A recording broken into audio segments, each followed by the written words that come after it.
നമസ്കാരം. തീരദേശ മേഖലയിൽ ഏറ്റവും കൂടുതൽ ആളുകൾ തിങ്ങിപ്പാർക്കുന്ന അമ്പലപ്പുഴ മുതൽ പുറക്കാട് വരെ നീളുന്ന 4 കിലോമീറ്റർ. ഈ മേഖലയിൽ ഇനിയൊരു ഉയരപ്പാതയോ അടിപ്പാതയോ വേണമെന്നാവശ്യപ്പെട്ടുകൊണ്ട് 100 ദിവസത്തിലേക്ക് അടുക്കുകയാണ് ഒരു ജനകീയ സമരം. ആ ജനകീയ സമരത്തിലേക്കാണ് ഇന്ന് IBN മലയാളം കടക്കുന്നത്. ചെല്ലാനം മുതൽ പുറക്കാട് വരെ തീരദേശ മേഖലയോട് ചേർന്നുള്ള പാതയെ ദേശീയപാതയുമായി ബന്ധിപ്പിക്കുന്ന സ്ഥലമാണ് പായൽക്കുളങ്ങര. പുറക്കാട് മുതൽ അമ്പലപ്പുഴ വരെ നീളുന്ന 4 കിലോമീറ്ററിനുള്ളിൽ ഉയരപ്പാതയോ അടിപ്പാതയോ വേണമെന്നാണ് സമരസമിതിയുടെ ആവശ്യം. ദേശീയപാതയിൽ മറ്റിടങ്ങളിൽ വളരെയധികം പ്രാധാന്യത്തോടെ ഉയരപ്പാതയും അടിപ്പാതയും നിർമ്മിക്കുന്നുവെന്നും ആക്ഷേപമുണ്ട്. 50,000-ലധികം ആളുകൾ തിങ്ങിപ്പാർക്കുന്നിടമാണ് പായൽക്കുളങ്ങര കരൂർ ഭാഗം.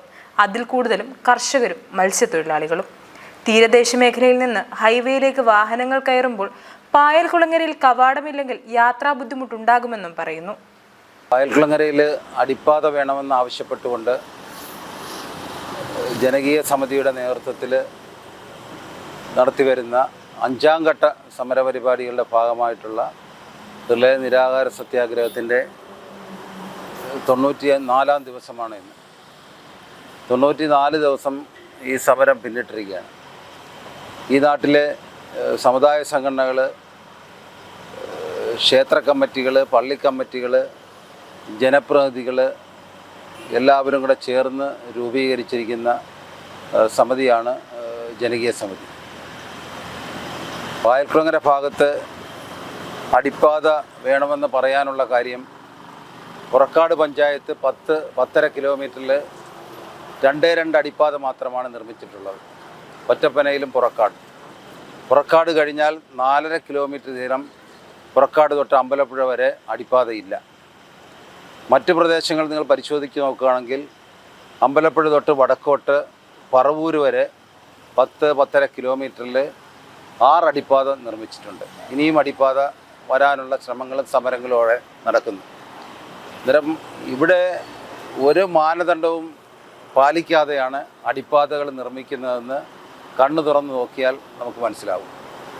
ഈ പ്രദേശം എന്ന് പറയുമ്പോൾ പുറക്കാട് പഞ്ചായത്ത് എന്ന് പറയുമ്പോൾ മത്സ്യത്തൊഴിലാളികൾ ഏറ്റവും കൂടുതൽ തിങ്ങിപ്പാർക്കുകയും അതുപോലെ തന്നെ തീരദേശം റോഡുമായിട്ട് ഹൈവേയുമായിട്ട് തീരദേശം അടുത്ത് നിൽക്കുന്ന പ്രദേശവുമാണ്. ഈ പ്രദേശത്ത് ജനങ്ങൾ കടൽക്ഷോഭമുണ്ടായാൽ ഓടി രക്ഷപ്പെടേണ്ടത് ഈ റോഡ് ക്രോസ് ചെയ്താണ് പോകേണ്ടത്.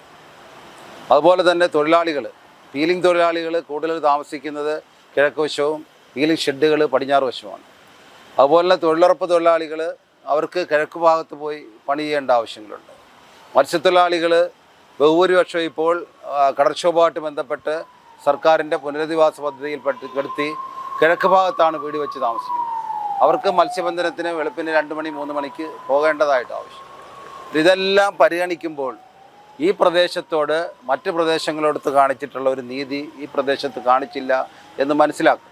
അല്ലെ ഇവർ പറയട്ടെ, ഒരു അടിപ്പാത നിർമ്മിക്കുന്നതിൻ്റെ മാനദണ്ഡം എന്താണെന്ന് പറയട്ടെ. ഒരു മാനദണ്ഡവും ഇല്ലാതെ 4.5 കിലോമീറ്റർ ദൂരം അടിപ്പാതയില്ലാതെ ജനങ്ങൾ മറുകര പിടിക്കാൻ ബുദ്ധിമുട്ടുന്ന ഒരു സ്ഥിതിവിശേഷമാണ് ഇവിടെ. ഞങ്ങൾ നിരവധി സമരങ്ങൾ നടത്തി ബന്ധപ്പെട്ട അധികാരികൾക്ക്, മുഖ്യമന്ത്രി അടക്കമുള്ളവർക്ക് നിവേദനങ്ങൾ നൽകി, കേന്ദ്രമന്ത്രിമാർക്കെല്ലാം നിവേദനം നൽകി. അതിനുശേഷമാണ് ഈ സമരം തുടങ്ങിയത്. ബഹുമാനപ്പെട്ട MP ശ്രീ KC വേണുഗോപാൽ ഇടപെട്ടതിന് ശേഷമാണ് ഇവിടെ ബന്ധപ്പെട്ട കളക്ടർ വരാനും പ്രൊജക്ട് ഡയറക്ടർ വരാനും റിപ്പോർട്ട് കൊടുക്കാനുമൊക്കെ തയ്യാറായിട്ടുള്ളത്. എന്ത് കാരണം കൊണ്ട് നമ്മുടെ ഈ പായൽക്കുളങ്ങരയെ ഒഴിവാക്കുന്നു എന്ന് ഞങ്ങൾക്ക് മനസ്സിലാകുന്നില്ല. ഈ സമരത്തിന് സത്യത്തിൽ നേതൃത്വം കൊടുക്കുന്നത് ശ്രീ KC വേണുഗോപാൽ MPയും അതുപോലെ തന്നെ ശ്രീ H. സലാം MLAയുമാണ്. അവരുടെ നേതൃത്വത്തിലാണ് ഈ സമരം നടക്കുന്നത്. എല്ലാവരും ഞങ്ങളോടൊപ്പമുണ്ട്. പക്ഷേ ഇത് അനുവദിച്ച് കിട്ടാനായിട്ട് താമസിക്കുന്നു. ഇതെന്താണ് കാരണമെന്ന് നമുക്കറിയുന്നില്ല. ഈ സമരം തുടങ്ങിയതിന് ശേഷമാണ് പറവൂര് അടിപ്പാത ഉണ്ടായത്. ഈ സമരം തുടങ്ങിയതിന് ശേഷം അങ്ങനെ പലയിടത്തും, അതുപോലെ തന്നെ പലയിടത്തും പ്രാധാന്യമില്ലാത്ത പലയിടത്തും അടിപ്പാതകൾ എടുക്കുന്നു, ഉയരപ്പാത എടുക്കുന്നു. അമ്പലപ്പുഴയിൽ തന്നെ പരിശോധിച്ച് നോക്ക്. ഏറ്റവും പ്രധാനപ്പെട്ട ഒരു സ്ഥലമായ അമ്പലപ്പുഴയിൽ ആദ്യം അനുവദിച്ചിരുന്നത് കേവലം 35 മീറ്ററാണ് ഉയരപ്പാത അനുവദിച്ചിരുന്നത്. ഇപ്പോൾ അതിന് ശേഷമുണ്ടായ സമരത്തിൻ്റെ ഭാഗമായിട്ട് അവിടെ പണി നടക്കാതെ ഇനി വർദ്ധിപ്പിക്കുമെന്ന് പറഞ്ഞ് ഇട്ടിരിക്കുന്നു. അവിടെ ചേപ്പാട് എന്ത് പ്രാധാന്യത്തിലാണ് അവിടെ 1/2 കിലോമീറ്റർ ഉയരപ്പാത കൊടുത്ത് പണി തീർത്തിരിക്കുന്നത്. ആ പ്രാധാന്യം പോലും അമ്പലപ്പുഴയ്ക്ക് കൊടുത്തില്ല. ഇപ്പോൾ അമ്പലപ്പുഴയിൽ ഉയരപ്പാത ചെറുതാണെങ്കിലും വലുതാണെങ്കിലും വരാൻ പോകുന്നതെന്ന് പറയുന്നു. അതിന് തൊട്ടടുത്ത് കാക്കാടുത്ത് ഉയരപ്പാത, ഇപ്പോൾ ഉള്ള പാലത്തിന് സമാന്തരമായിട്ട് ഉയരപ്പാത.